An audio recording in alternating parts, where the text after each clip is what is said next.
Bismillahirrahmanirrahim. Assalamualaikum warahmatullahi wabarakatuh. Perkenalkan, nama saya Nur Wahida dengan NIM 200222051. Ruang AP Reguler 2. Baik, di sini saya akan mempresentasikan PPT materi tentang partisipasi masyarakat daerah. Yang pertama yaitu pengertian partisipasi masyarakat daerah. Partisipasi masyarakat daerah adalah proses melibatkan penduduk lokal, komunitas, dan kelompok-kelompok terkait dalam pengambilan keputusan, perencanaan, dan pelaksanaan program pembangunan di daerah mereka. Selanjutnya, tujuan partisipasi masyarakat daerah. Mendorong partisipasi masyarakat daerah bertujuan untuk memastikan bahwa kebijakan dan program pembangunan mencerminkan kebutuhan dan aspirasi masyarakat setempat.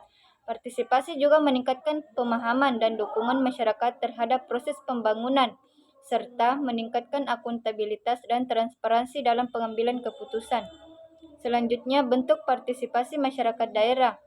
Partisipasi masyarakat daerah dapat dilakukan melalui berbagai bentuk seperti pertemuan publik, konsultasi, forum diskusi, kelompok kerja, kelompok advokasi, dan partisipasi dalam proses perencanaan dan pemantauan.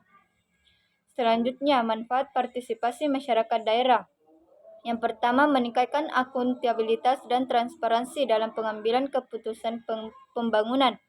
Yang kedua, meningkatkan kualitas kebijakan dan program pembangunan melalui pemahaman yang lebih baik tentang kebutuhan dan masalah masyarakat. Yang ketiga, meningkatkan efektivitas program pembangunan dengan melibatkan masyarakat sebagai mitra dalam perencanaan dan pelaksanaan. Yang keempat, meningkatkan penerimaan dan dukungan masyarakat terhadap program pembangunan. Yang kelima, mempromosikan keadilan sosial dan partisipasi dalam proses pembangunan. Selanjutnya, tantangan dalam partisipasi masyarakat daerah. Yang pertama, keterbatasan pengetahuan dan pemahaman masyarakat tentang proses pembangunan dan partisipasi. Yang kedua, ketidaksetaraan dalam akses informasi dan sumber daya. Yang ketiga, ketidakmampuan atau ketidakpercayaan masyarakat untuk berpartisipasi aktif. Yang keempat, keadilan gender dan ketimpangan kekuasaan dalam partisipasi. Selanjutnya, prinsip-prinsip partisipasi masyarakat daerah. Yang pertama, keterbukaan dan transparansi dalam menyediakan informasi kepada masyarakat. Yang ketiga, inklusivitas dan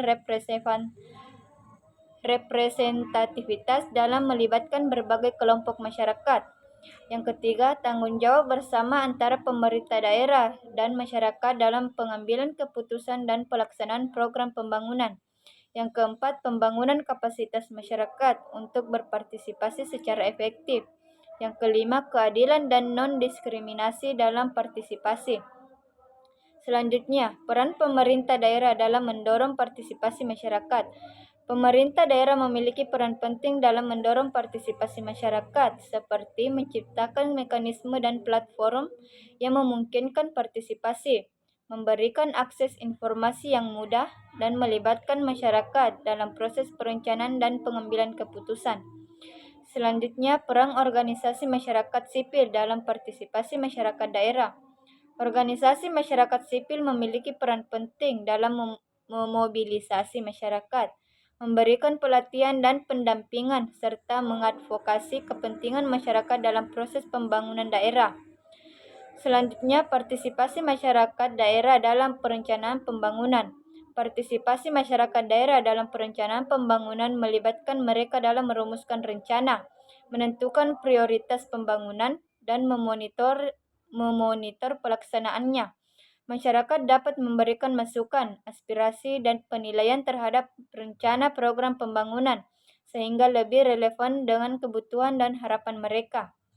Selanjutnya, partisipasi masyarakat daerah dalam pemantauan dan evaluasi pembangunan.